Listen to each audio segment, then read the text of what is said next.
لولا أن هدانا الله وأشهد أن لا إله إلا الله وحده لا شريك له وأشهد أن محمدا عبده ورسوله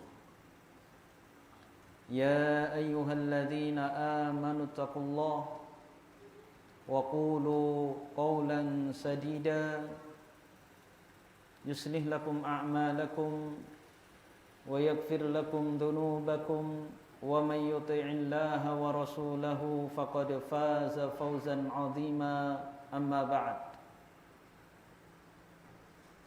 Hadirin dan hadirat kaum muslimin dan muslimat rahimani wa rahimakumullah. Insyaallah mulai malam ini kita akan mengkaji sebuah kitab yang berjudul Al-Adabul Mufrad.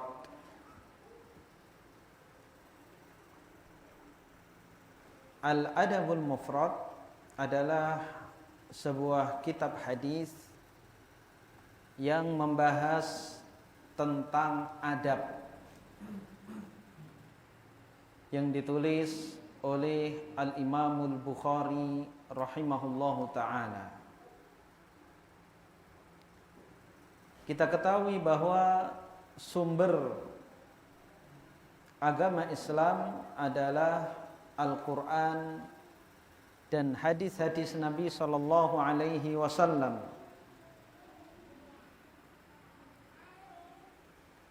Tidak bisa kita berislam dengan benar melainkan dari kedua sumber tersebut. Maka kesalahan besar orang yang hanya menerima Al-Quran dan menolak hadis-hadis Nabi sallallahu alaihi wasallam.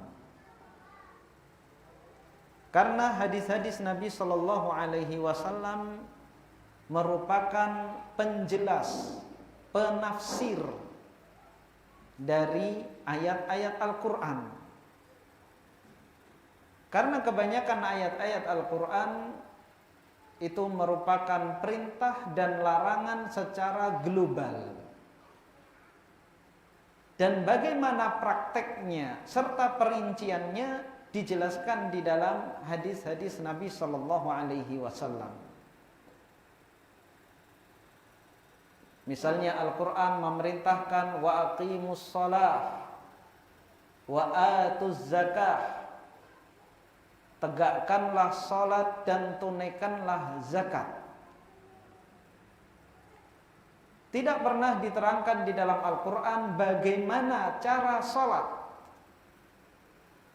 Dari mana kita menegakkan salat dengan benar, yaitu dengan apa yang dicontohkan oleh Nabi sallallahu alaihi wasallam. Begitu juga dalam berzakat.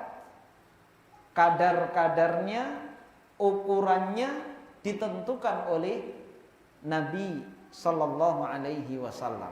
Dan begitu juga amalan-amalan yang lain.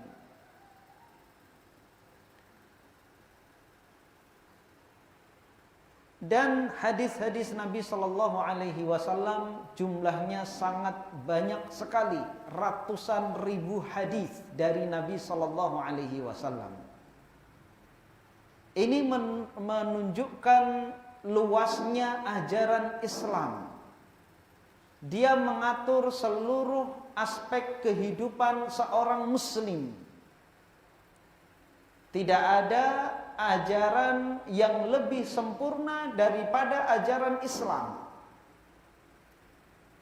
Islam mengatur kehidupan kita dari bangun tidur sampai tidur kembali, bahkan dalam tidur itu sendiri. Tidak ada agama manapun yang mengejarkan tata cara kehidupan dari bangun tidur sampai tidur kembali.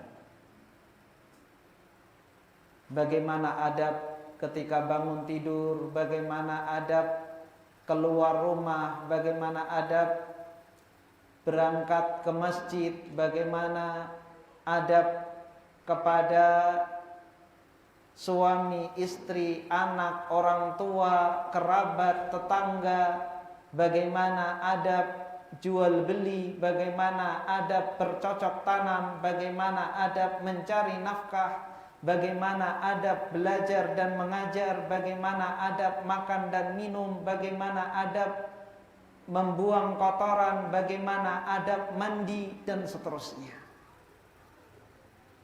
Ini menunjukkan bahwa agama kita adalah agama yang paling sempurna.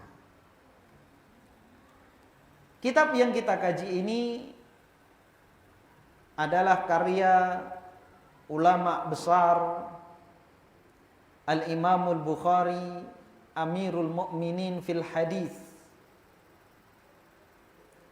yang mana Al-Imamul Bukhari diberi taufik oleh Allah Subhanahu wa taala dalam penguasaannya terhadap ilmu hadis dan juga dalam fikih hadis-hadis tersebut. Terkumpul dalamnya pada diri Imam Bukhari kekuatan hafalan dan kejelian dalam memahami. Kita akan bacakan biografi singkat beliau. Nama beliau adalah Muhammad bin Ismail bin Ibrahim bin Al-Mughirah bin Bardisbah.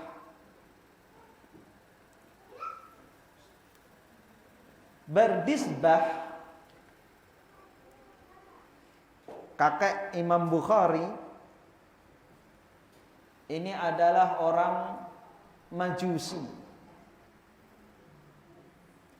Dia tertawan di zaman Umar ibn Khattab radhiyallahu anhu. Setelah negerinya ditaklukkan oleh kaum muslimin,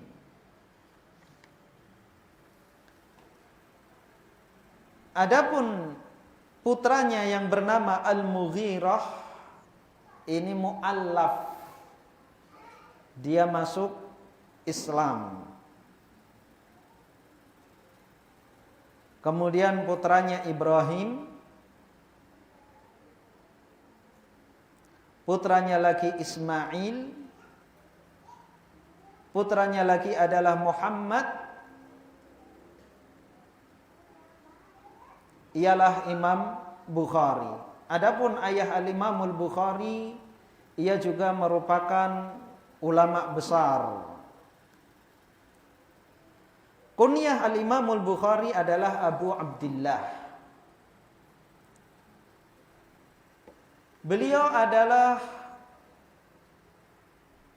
putra dari seorang ulama besar dan dari ibu yang ahli ibadah.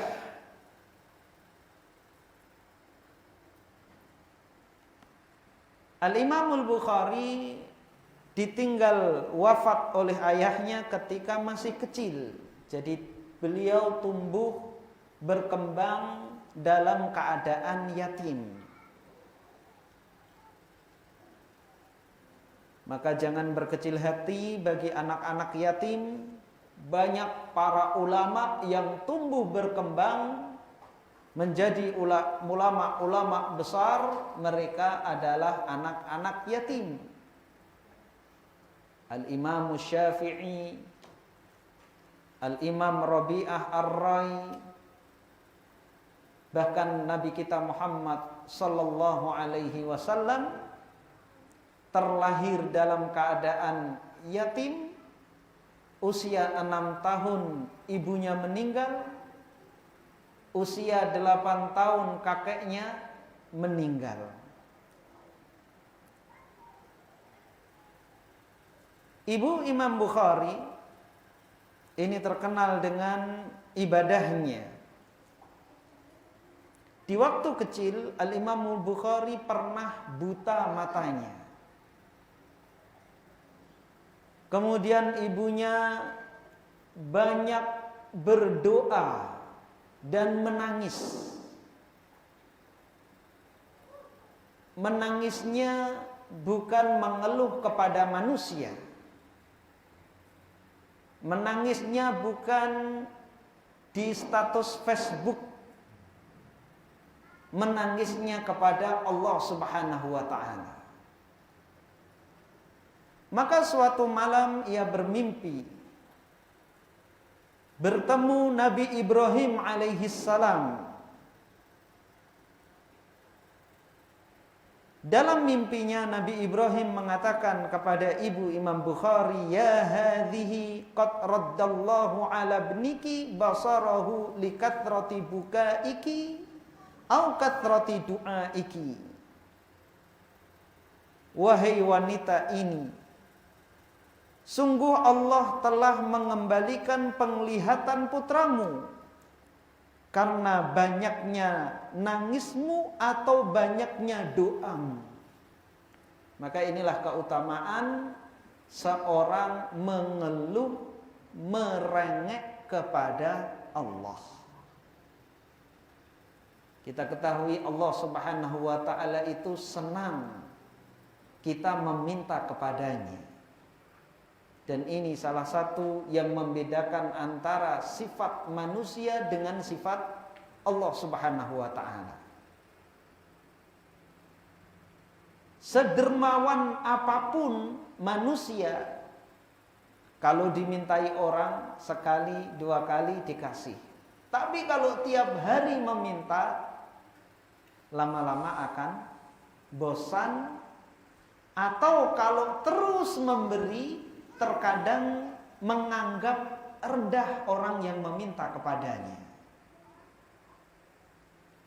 Berbeda dengan Allah Subhanahu wa ta'ala, semakin seorang hamba banyak meminta kepada Allah, maka Allah semakin cinta kepadanya dan Allah lebih memuliakannya dibanding hamba-hamba yang lain yang tidak mau meminta kepada Allah Subhanahu wa ta'ala. Kalau kita memuliakan orang yang tidak minta kepada kita, tapi Allah Subhanahu wa ta'ala memuliakan orang yang minta kepadanya. Allah Subhanahu wa ta'ala berfirman, "Wa qala rabbukum ud'uni astajib lakum. Innal ladzina yastakbiruna an ibadati sayadkhuluna jahannama dakhirin."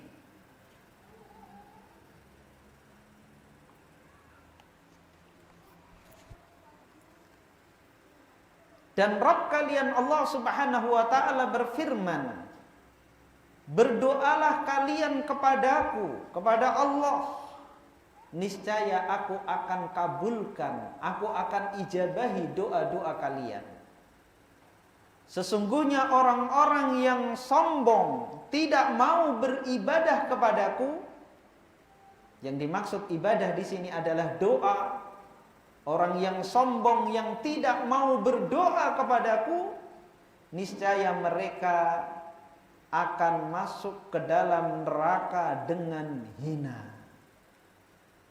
Jadi Allah Subhanahu wa ta'ala menyebut orang-orang yang tidak mau meminta kepada Allah adalah orang-orang yang sombong.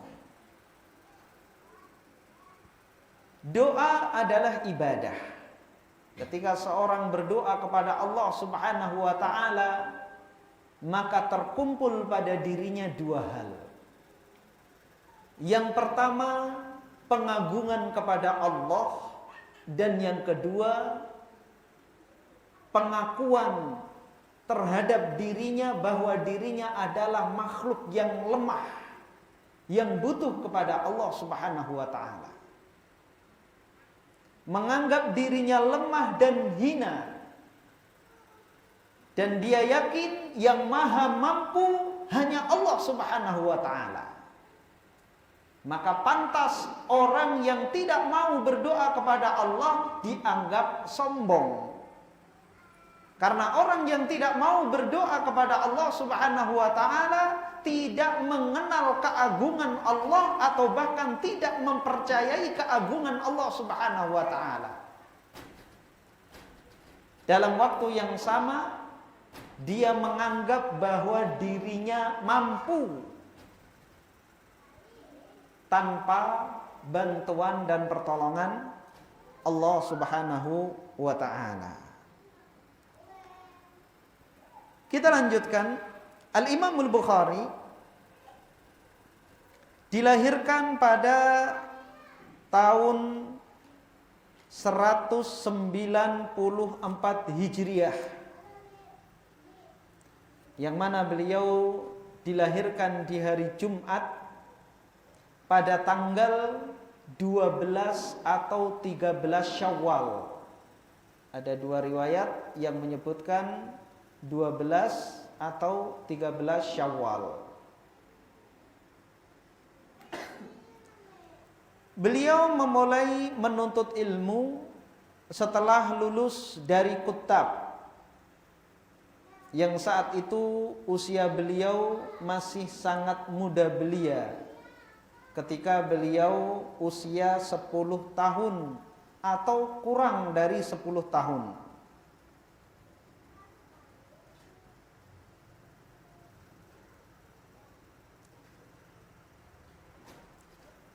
Ketika usia 11 tahun, Al-Imam Al-Bukhari telah menghafal kitab-kitab karya Ibnul Mubarak, salah seorang ulama besar, dan juga Al-Imam Waqi'. Ini pada usia berapa? 11 tahun.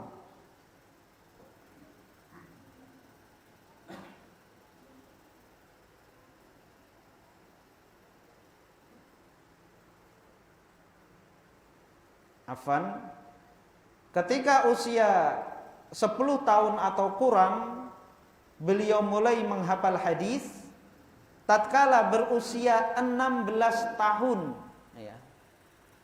Ketika usia 16 tahun beliau sudah mengkhatamkan, sudah menghafal di luar kepala kitab-kitab Ibnul Mubarak dan Imam Al-Waqi'. Pada usia 18 tahun beliau mulai menulis kitab. Kitab yang beliau tulis pada usia 18 tahun adalah Kitabut Tarikh, kitab sejarah. Al-Imam Al-Bukhari mengatakan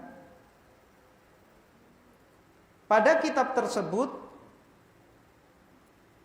seluruh nama-nama yang ada di dalam kitab tersebut Al-Imam Al-Bukhari mengetahui kisah-kisah mereka secara detail. Namun Imam Bukhari tidak menyebutkan keseluruhannya karena tidak mau berpanjang lebar dalam penulisannya. Karena kalau ditulis secara keseluruhan maka akan menjadi kitab yang sangat tebal. Beliau memiliki hafalan yang luar biasa. Diriwayatkan dari Hashid bin Ismail, ia mengatakan, dahulu Muhammad bin Ismail ketika masih kecil, masih gulam itu usia hampir balik.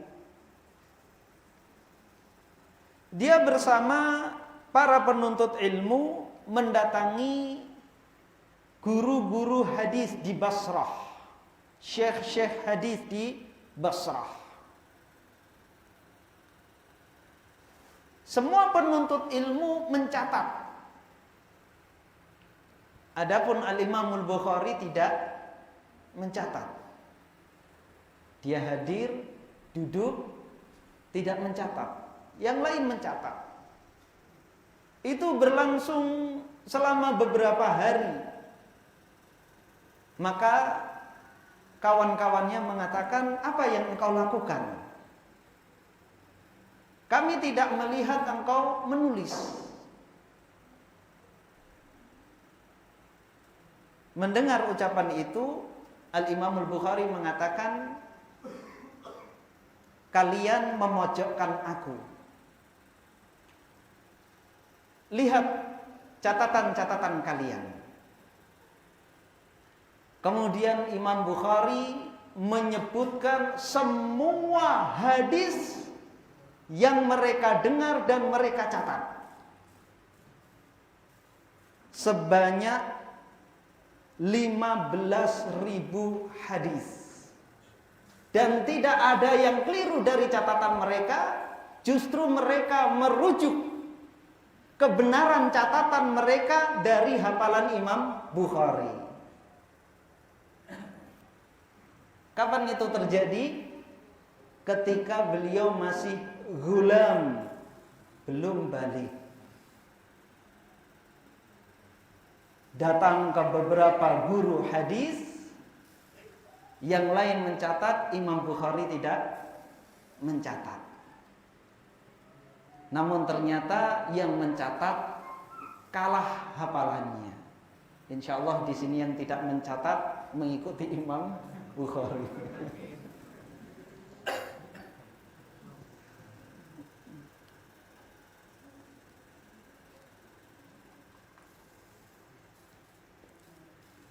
Berkata Abu Umar Sulaim bin Mujahid,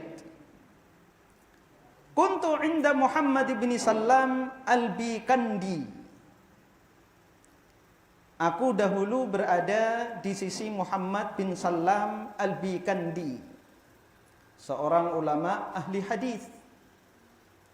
Faqal, ia pun mengatakan, lau ji'ta qablu la ra'aita sabiyan yahfadhu sab'ina alfa hadis. Jika engkau datang lebih awal, niscaya engkau akan melihat anak kecil yang hafal 70.000 hadis. Ini ketika Al-Imamul Bukhari belum tumbuh jenggotnya. Qal fa kharajtu fi talabihi hatta lahiqtuhu. Abu Umar Sulaim bin Mujahid, ia mengatakan, aku pun keluar untuk mencarinya sampai aku menemuinya. Ia pun mengatakan kepada Al-Imamul Bukhari, Anta alladhi taqul inni ahfadhu sab'ina alfa hadis. Engkau yang mengatakan, aku adalah orang yang hafal 70.000 hadis. Qal, Imam Bukhari mengatakan, na'am wa akthar, dan lebih dari itu. Wala aji'uka bihadithin minas sahabati wat tabi'ina illa arraftuka maulida aktsarihim wa wafatahum wa masakinahum. Walastu arwi hadithan min hadithis sahabati awit tabi'in illa wali min dhalika aslun ahfadhuhu hifdhan an kitabillahi wa sunnati rasulihi sallallahu alaihi wasallam. Iya, bahkan aku hafal lebih dari itu. Dan tidaklah aku mendatangkan kepadamu suatu hadis dari sahabat dan tabi'in kecuali aku mengetahui tempat kelahiran sebagian besar mereka dan tempat wafat mereka dan tempat tinggal mereka. Dan tidaklah aku meriwayatkan hadis dari sahabat atau tabi'in kecuali aku mengetahui asal hadis tersebut, aku menghafalnya dari kitabullah dan sunnah Rasulullah sallallahu alaihi wasallam. Yang dimaksud di sini adalah athar. Jika Imam Bukhari mengetahui atau hafal perkataan Abdullah ibnu Abbas atau perkataan Atha bin Abi Rabah, atau ulama-ulama yang lain dari kalangan sahabat maupun tabi'in. Abdullah bin Abbas mengatakan dari dirinya sebuah ucapan, atau Umar ibn Khattab mengucapkan sebuah ucapan, ini yang dinamakan athar sahabat, atau seorang tabi'in mengatakan ucapan, ini adalah asar tabi'in seperti Atha bin Abi Rabah. Imam Bukhari mengetahui asal ucapan tersebut, jadi itu diintisarikan atau mengambil faedah dari ayat dan surat apa, atau dari hadis yang disabdakan oleh Nabi Shallallahu Alaihi Wasallam. Ini menunjukkan hafalan dan pemahaman Al-Imam Al-Bukhari rahimahullahu ta'ala.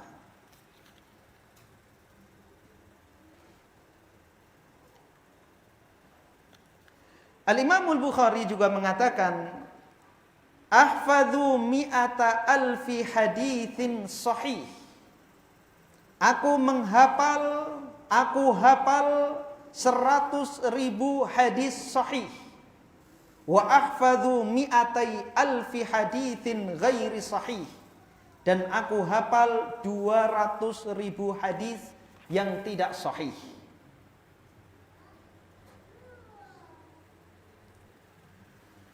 Karena tersohornya hafalan beliau, maka ketika beliau mengunjungi Baghdad, para ulama ingin mengetes hafalan beliau. Maka mereka mengumpulkan 100 hadis dengan sanadnya, perawi sampai kepada Rasulullah sallallahu alaihi wasallam. Ada yang 4 rawi, ada yang 5 rawi. 100 hadis itu sanad dan matannya semuanya dibolak-balik. Matan hadis itu sabda Rasulullah sallallahu alaihi wasallam. Adapun sanad itu orang-orang yang meriwayatkan sampai kepada Rasulullah sallallahu alaihi wasallam. Jadi 100 hadis ini diacak-acak. Antara matan dengan sanadnya dibolak-balik. Kemudian diserahkan kepada 10 orang ahli hadis. Masing-masing orang mengumpulkan 10 sanad dan matan hadis yang sudah dicampur aduk dibolak-balik. Kemudian ketika Imam Al-Bukhari masuk ke sebuah ruangan, para ulama ahli hadis berkumpul, dan juga ulama yang lain, dan juga orang-orang awam dari kalangan kaum muslimin.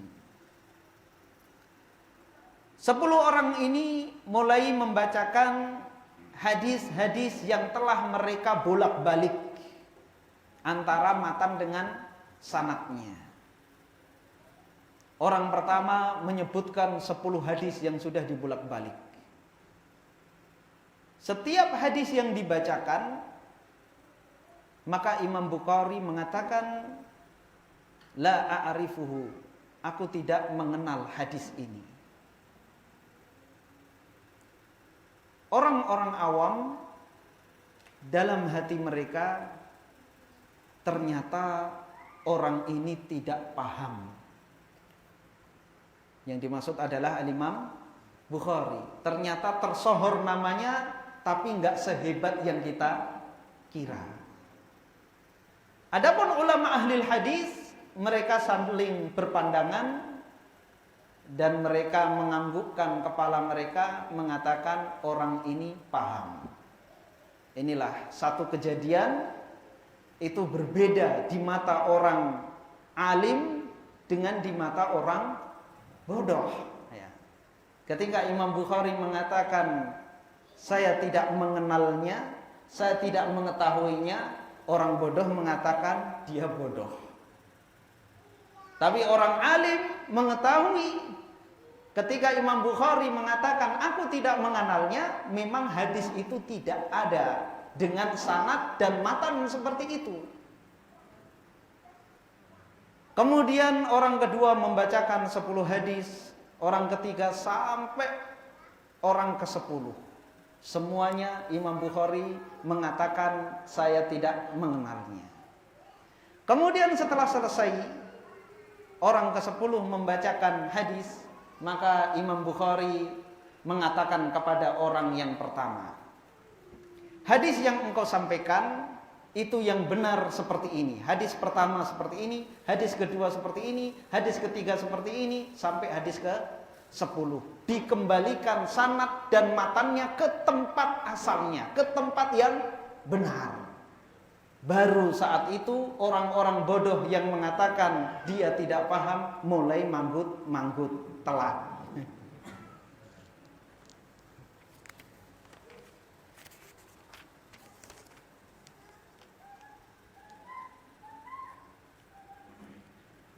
Al-Imam Al-Bukhari juga terkenal dengan ibadahnya, akhlaknya, zuhud dan waraknya.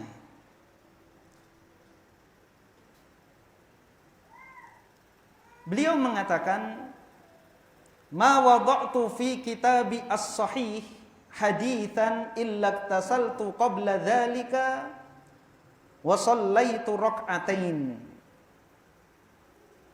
Tidaklah aku meletakkan di dalam kitab sahihku, As-Sahihul Musnad, Sahihul Musnad yang kita kenal dengan kitab Sahih Al-Bukhari, yang merupakan kitab tersahih setelah Al-Qur'anul Karim.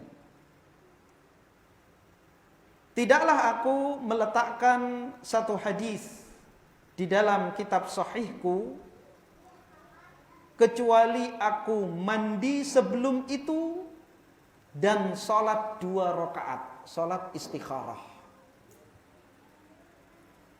Jadi selain keahliannya, kecerdasannya dalam hafalan, keahliannya dalam ilmu hadis, tidak semata-mata menyandarkan kemampuan dirinya, keahlian dirinya. Secara ilmu dia sudah bisa menilai hadis tersebut sahih atau tidak. Agar lebih yakin, setiap satu hadis yang beliau tulis di dalam Sahih Bukhari, beliau sholat istikharah terlebih dahulu. Maka inilah rahasia diberkahinya karya terbesar beliau, yaitu Sahih Bukhari. Oleh karena itu penting kita mencontoh Al-Imamul Bukhari, karena Rasulullah SAW mengajarkan salat istikharah seperti mengajarkan Al-Quran. Karena pentingnya salat istikharah ini. Kita salat istikharah ketika hanya mau kawin saja. Selain perkara kawin kita tidak pernah istikharah atau jarang. Dan istikharah sebagian orang memahami kalau orang sedang bingung, padahal tidak. Rasulullah SAW mengatakan, idza hamma ahadukum bi amrin, jika salah seorang di antara kalian memiliki memiliki tekad kuat pada satu urusan, maka hendaklah dia sholat 2 rakaat kemudian membaca doa istikharah yang diajarkan oleh Nabi SAW. Jadi justru ketika tekad kita ini kuat, kita mempercayakan keputusannya kepada Allah Subhanahu wa taala, karena Allah Subhanahu wa taala yang mengetahui apa yang terbaik dan apa yang buruk bagi kita.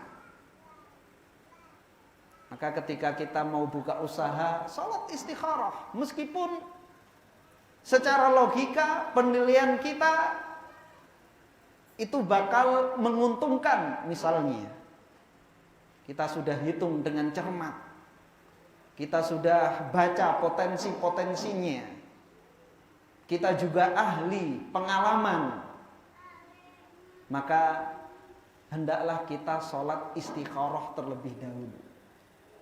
Lihat bagaimana kemampuan Al-Imam Bukhari dalam menghafal, kekuatan hafalan beliau, dan bagaimana pemahaman beliau, kejelian beliau. Setiap satu hadis sebelum beliau bubuhkan di dalam kitabnya, beliau mandi kemudian sholat istikharah.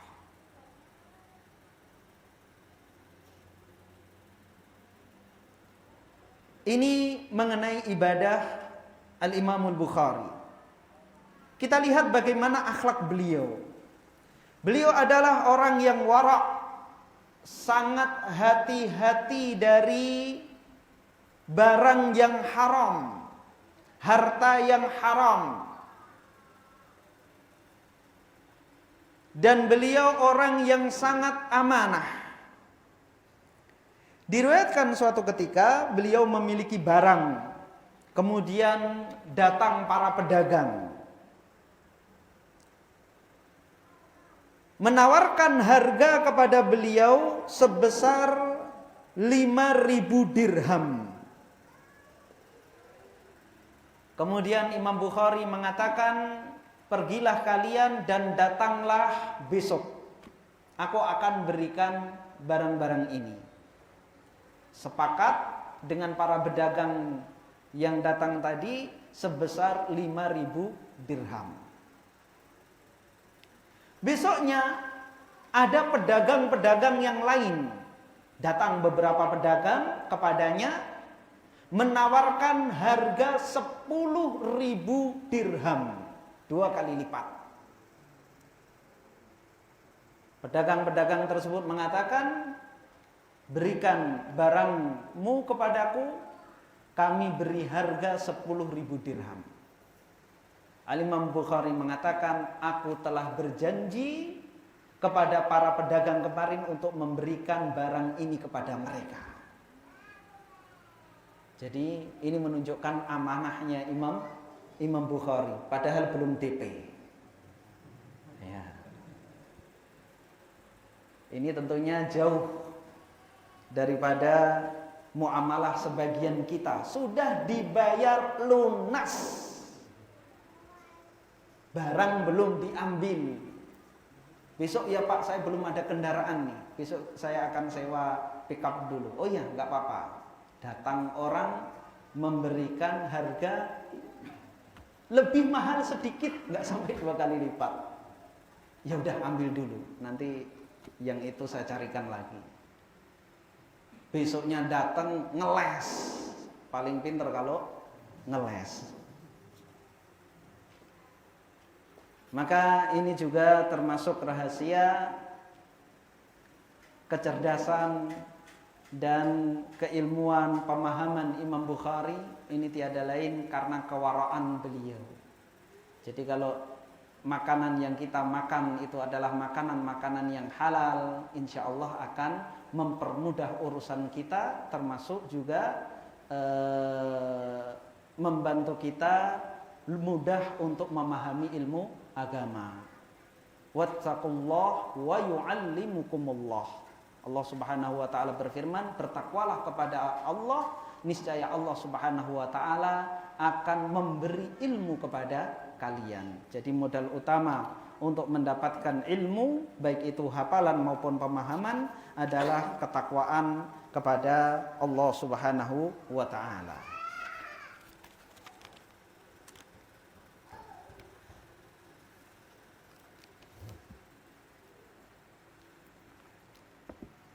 Al-Imam Bukhari ini berguru kepada 1000 syekh. Gurunya ada berapa? 1000. Inilah ulama kita. Berguru kepada 1000 syekh, dan murid-murid beliau sebanyak 20.000 murid. Gurunya 1000, muridnya 20.000.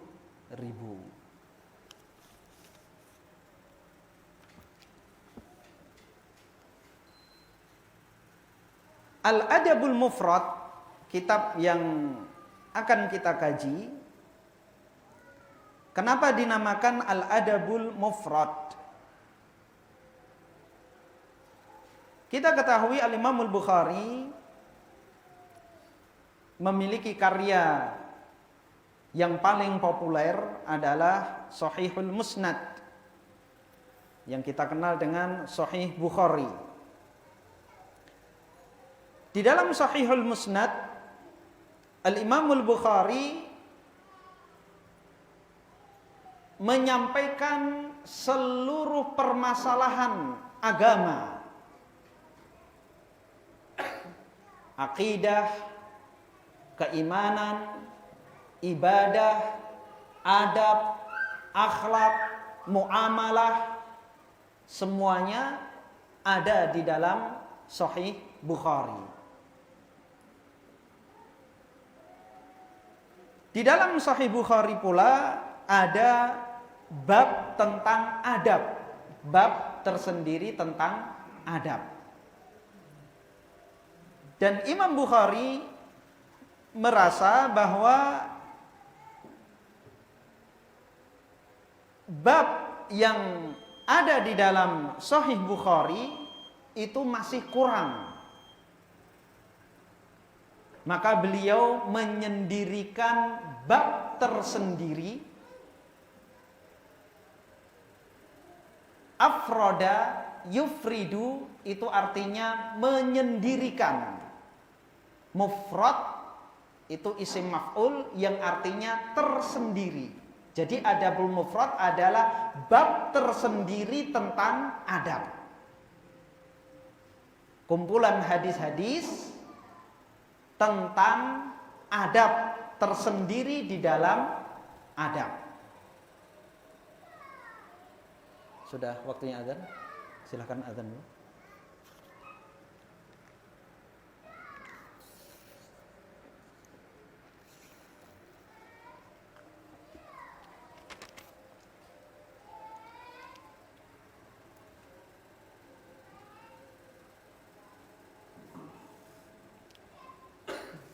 Allahu Akbar, Allahu Akbar, Allahu Akbar, Allahu Akbar.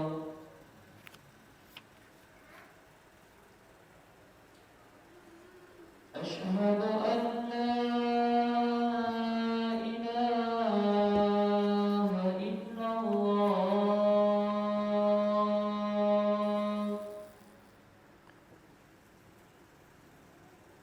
Asyhadu an la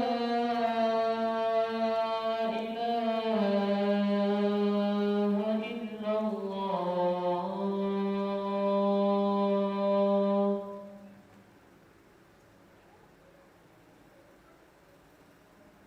Asyhadu anna Muhammadan Rasulullah.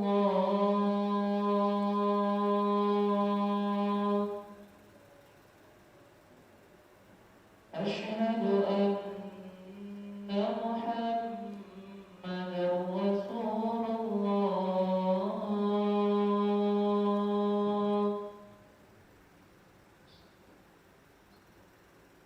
Hayya 'alas salah.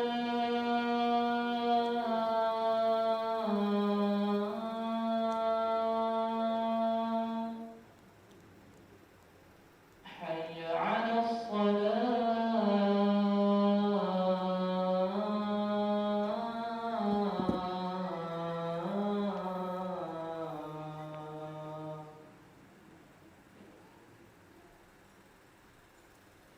Hayya 'alal falah.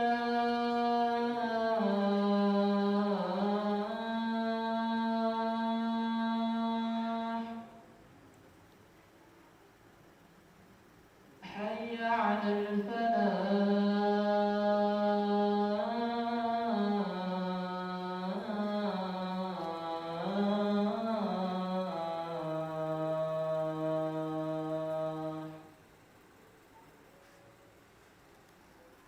Allahu Akbar,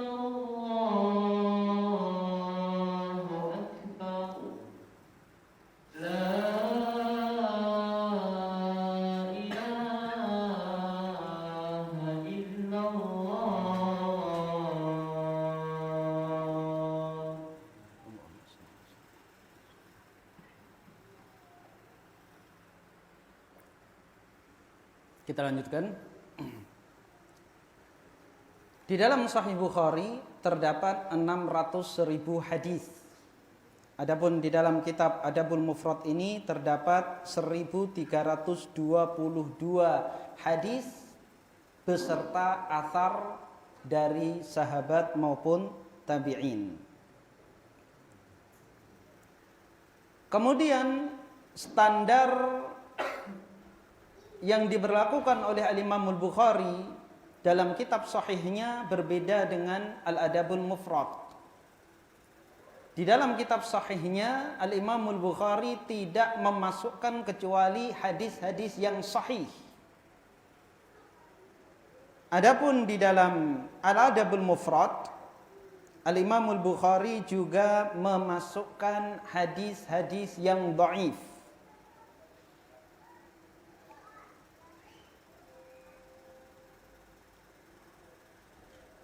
Perlu kita memahami apa hukum meriwayatkan hadis-hadis dhaif atau berdalil dengan hadis-hadis dhaif.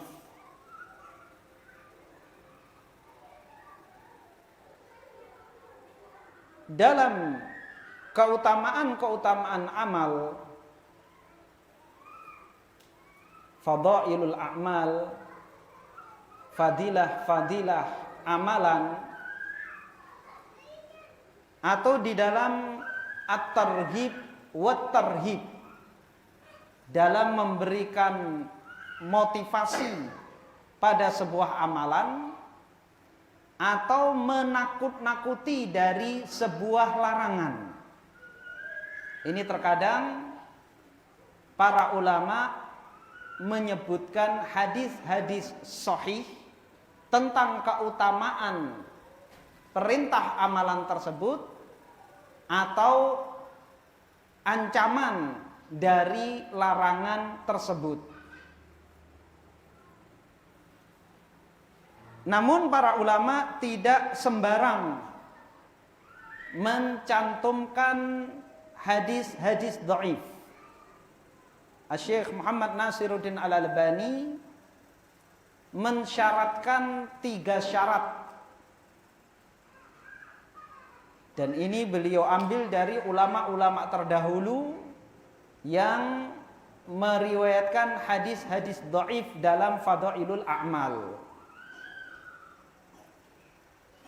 3 syarat tersebut, yang pertama, an la ya'taqida anna an-nabiy sallallahu alaihi wasallam qalahu. Jangan meyakini bahwa Nabi sallallahu alaihi wasallam mengucapkannya. Ini syarat yang pertama. Yang kedua, an la yakuna dha'fu syadidan. Dhaifnya tidak parah. Karena hadis dhaif itu bertingkat-tingkat. Ada hadis palsu yang diriwayatkan oleh pendusta, kadzab, wadha, dajjal. Ini perawi-perawi yang suka membuat-buat hadis. Ini hadis palsu, itu hadis yang parah kelemahannya. Ada yang lemah, tidak separah hadis maudhu, hadis palsu, diriwayatkan oleh orang yang soleh tapi hafalannya lemah. Dia tidak suka berbohong, tidak dikenal darinya perbuatan dosa, maksiat, tidak. Dia orang soleh, tidak pendusta, tapi hafalannya lemah. entah memang asalnya hafalannya lemah atau ketika menginjak usia lanjut, ketika tua mulai pikun, tapi dia orang soleh. Terlebih hadis yang dia riwayatkan ada penguatnya, ada hadis sahih yang lain yang semakna dengan hadis yang dia riwayatkan. Itu syarat kedua. Syarat yang ketiga ini yang terpenting. An yakuna lahu aslun fis syariah. Pada hadis tersebut adanya usul, asal dari syariat Islam.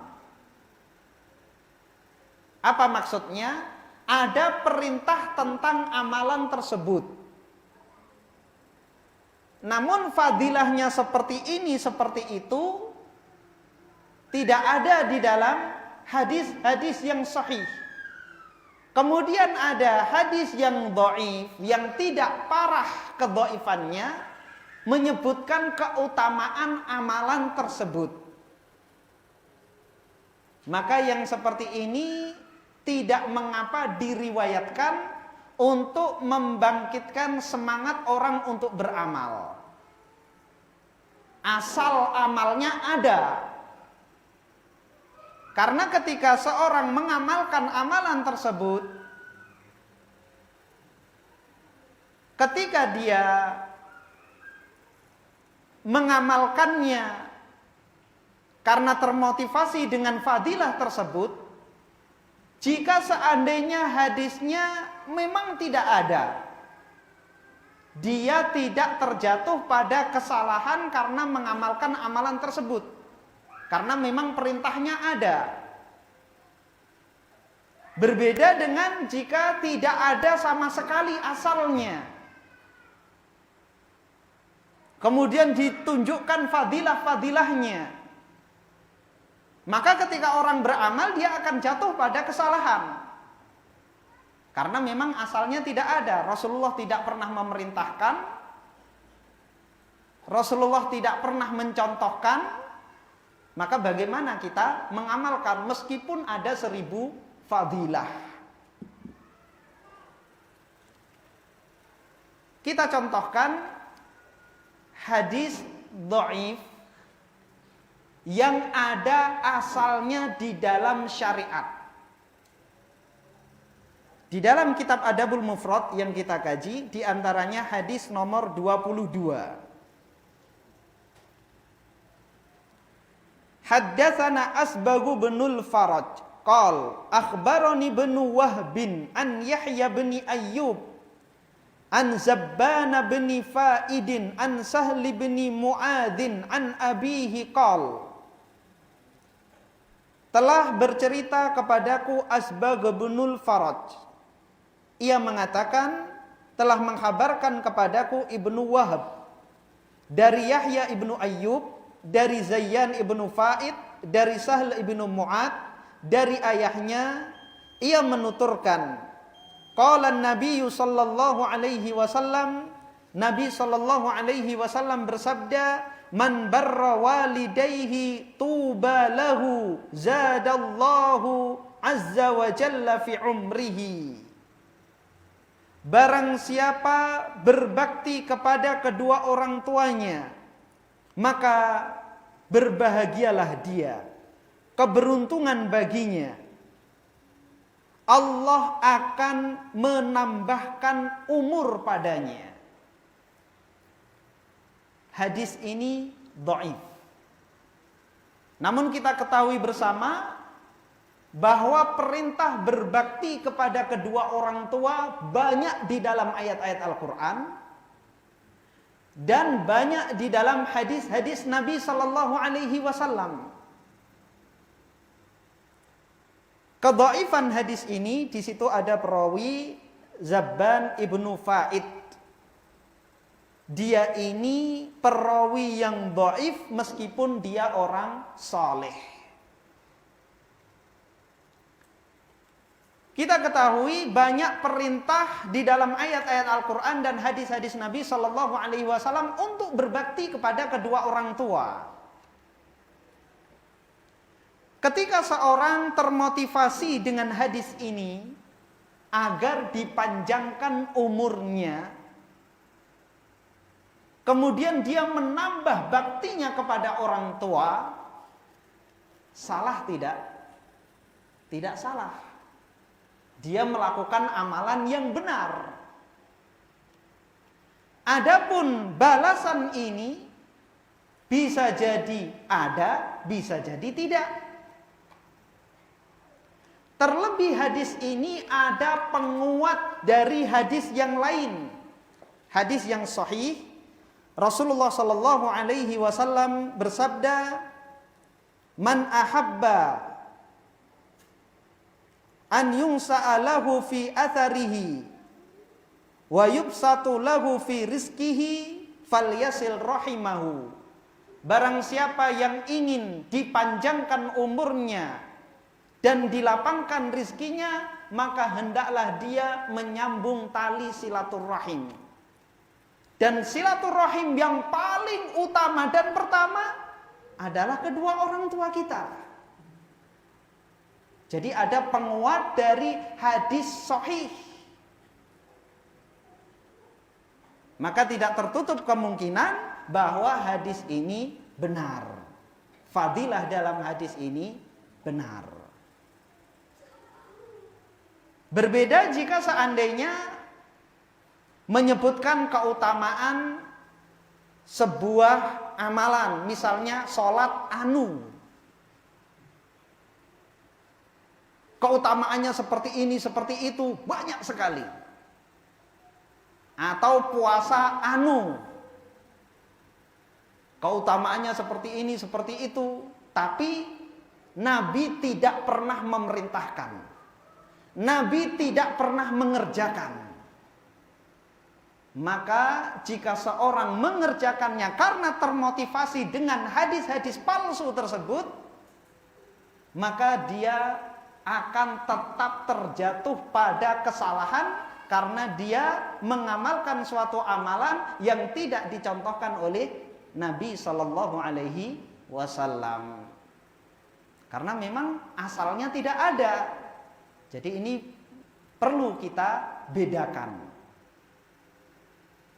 Maka jangan heran jika ada hadis-hadis dhaif yang diriwayatkan oleh para ulama-ulama besar seperti Al-Imamul Bukhari, mereka tidak sembarangan dalam menyebutkan hadis-hadis dhaif. Jadi jangan disamaratakan.